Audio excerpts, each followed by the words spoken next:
ভাই আমার কিছু বন্ধু বান্ধব আছে, তাদের চিন্তা শুধু একটাই ভাই, কখন আমার বিয়েটা খাইবো, ঠিক আছে নি, কখন আমি বিয়েটা করবো, ঠিক আছে নি। কিন্তু তারা ভাই এখনো বিয়ে করে নাই ভাই।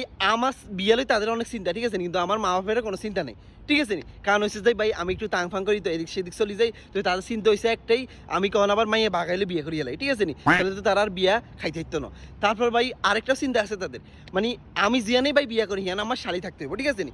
শালি থাকতে হইব 2-3টা, ঠিক আছে নি। তাহলে মনে করেন যে তারা আমার শালির সাথে একটু ফ্লার্ট করতে পারবো, কারণ ভাই তারা অন্য কোনো মায়ের সামনে ফ্লার্ট করতে পারে না, ঠিক আছে, অন্য কোনো মায়ের সামনে যাই ফাটতে হয় না, ঠিক আছে নি ভাই। যে আমার শালীরি তারা চুজ করে রাখছে, ঠিক আছে নি ভাই। তারপর মনে করেন যে ভাই তাদের নিয়ে আমি একটু রাস্তাঘাটে আড্ডাও দিতে পারি না ভাই, ঠিক আছে নি। কোনো মাইয়া যদি আমাদের সামনে যায়, তাহলে আমাদের সামনে দিয়ে গেলে শুরু করে, বন্ধু মায়েরা কিন্তু সুন্দর আছে বন্ধু, তোর লগে মানাইবো সেই বন্ধু একের মানে ফার্ম টাম দিতে দেয়, ঠিক আছে নি। আমার কেমনে উলান যায় এই চিন্তা করে, ঠিক আছে নি ভাই। হে মাইয়া ল্যাংলক লুজক কালাওক দলাওক, ঠিক আছে নি, কোনো সমস্যা নেই। মানে আমারে শিকলবন্দি করে দিতে হইলে তাতে, ঠিক আছে নি। আমার বিয়েটা খাইতে হইলে হয়েছে, মানে হে মাইয়ার ভাই জিজ্ঞে হলে, আপু আপনি কি সিঙ্গেল, আপনার কি ছোট বোন টোন আছে ভাই? ওই মাইয়াও তো অবাক, ঠিক আছে কিরা আমার এগুলো কি জিজ্ঞাসা ভাই।